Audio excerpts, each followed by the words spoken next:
Whitehead Railway Station, where they preserve the steam trains.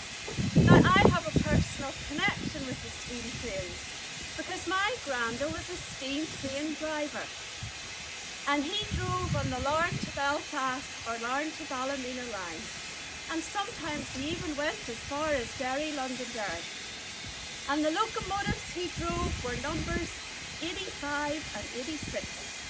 And this is one of my most treasured possessions, because this is a whistle from the top of one of the locomotives that he drove, and he got it when he retired. Now, the railways were in my granda's blood, because his father, my great-grandfather, was a signalman at Kilwater Halt, and that was a wee halt outside Larne. It was part of the narrow gauge railway. And so my granda grew up with trains from he was a boy, and he wanted to be a train driver from he was a lad. And he became a train driver. And he drove on the railways for nearly 50 years.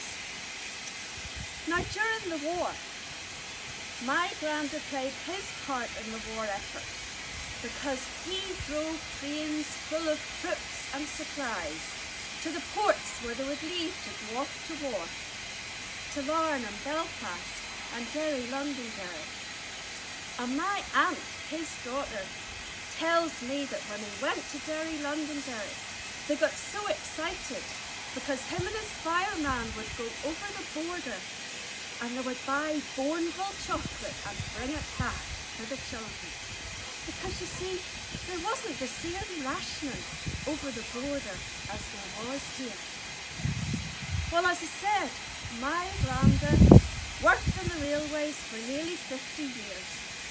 But when the steam time came to an end, it just wasn't the same. And he gets a mention in a wee book written by a railway enthusiast, Steam Over Belfast Lough. This is what they say about my granda. William Witherspoon was the man who pleased us all so much, and it's not surprising in a way that after Larne Shed was closed to steam, he seemed to lose interest. Well, he might have left the railways, but when I was a child growing up, he had plenty of stories to tell, and I grew up listening to them. And I'm going to tell you one of them now. This story happened during the Second World War. Now, during that war, lots of children were evacuated from their families into the countryside because there was bombings in lots of the big cities in England and also here in Belfast. And many families thought their children would be safer away from the cities. And these children were called the evacuees. And off they went to the countryside to stay with, well, maybe relations if they had them, or sometimes families that they didn't know.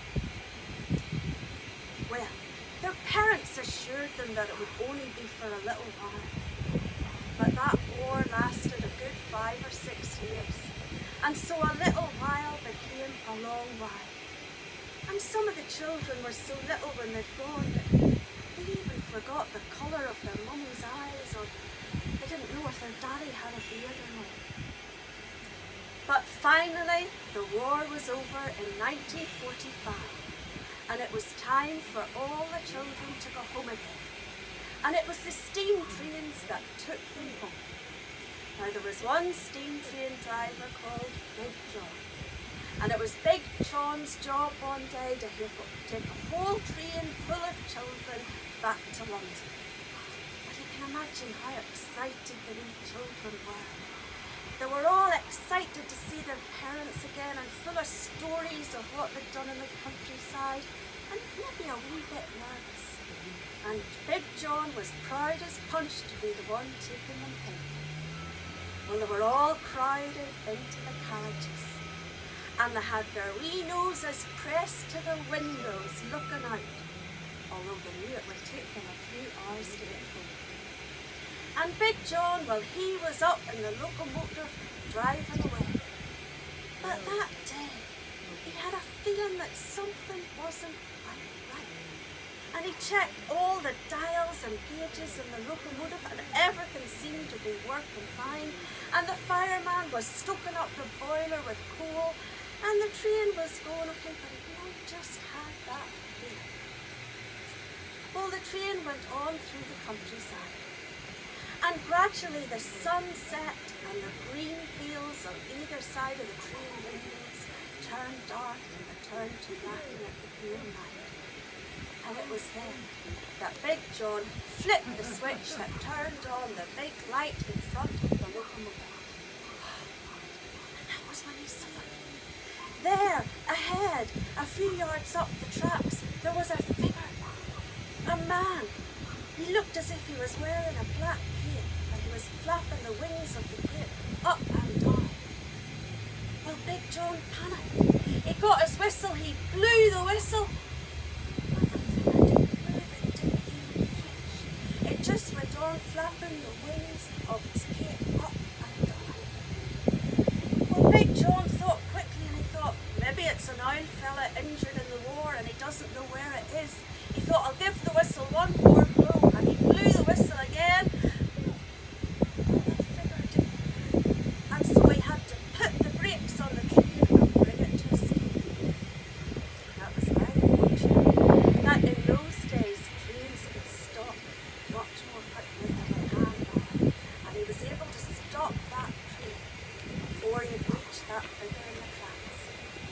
But the children were wondering why the train had stopped and beginning to whimper a bit, and well, the conductor came running up to the locomotive and asked Big John what was going on.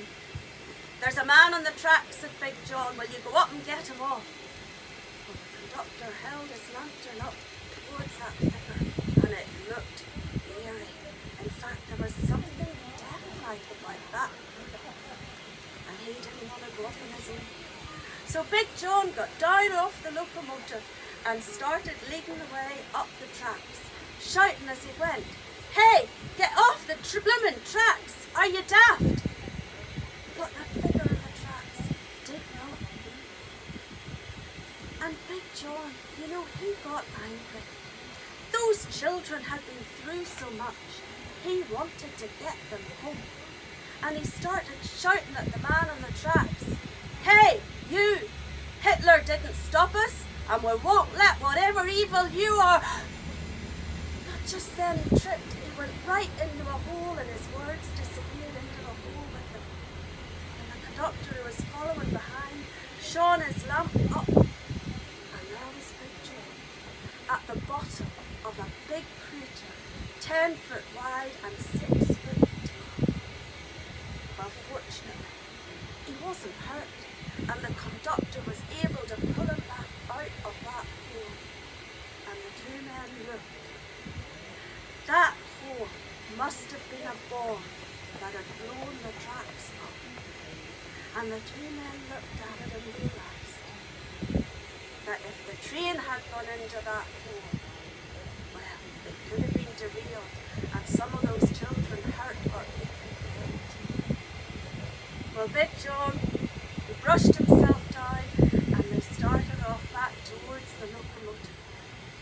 And when he got in front of the light, he took his handkerchief out to wipe the brow and the dirt from his sweat, and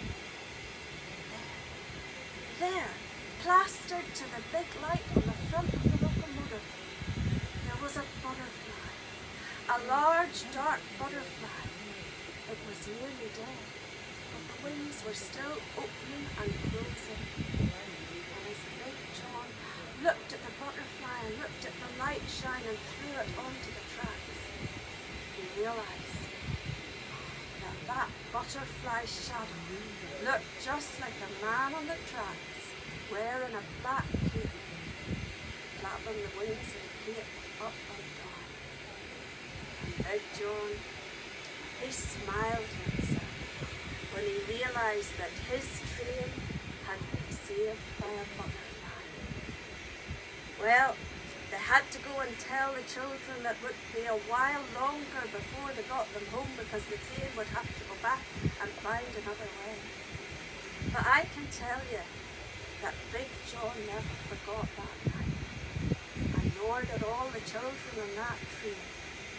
And they told their children, and their children told their children about the night the train was saved by a butterfly. And my granda told me, and now I'm telling you.